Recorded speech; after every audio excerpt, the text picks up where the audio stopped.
tanga. Buti na lang di ka pa nakakauwi. Okay lang kaya yung asawa mo?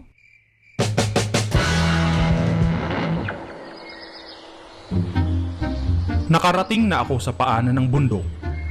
Dito ay may maliit na baryo at dalawang tsismosa na mukhang bisugo.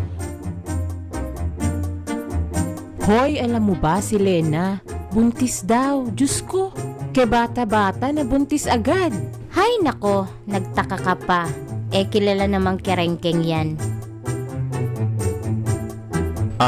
Te, di ba may mga rebelde daw dito? Nagkakagera ba dito? Hindi naman. Bakit? Wala. Yung ilong mo kasi, nakadapa.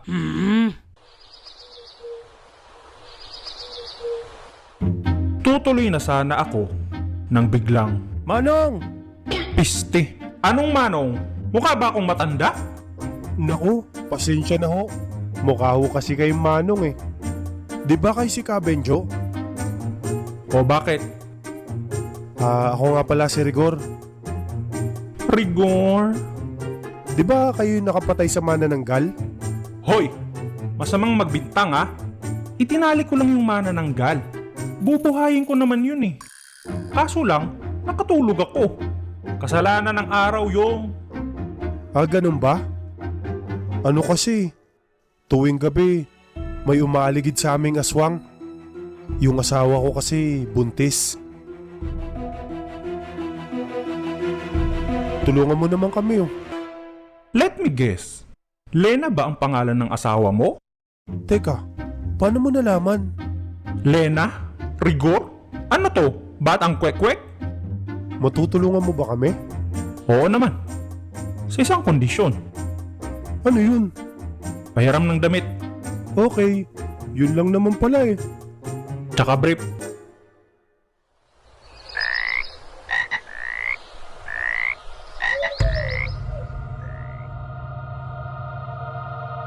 Magandang gabi ho, Kabenjo.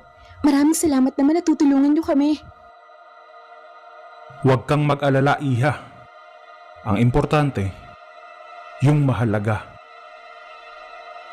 Ano ho ba yung gagawin natin, Kabenjo?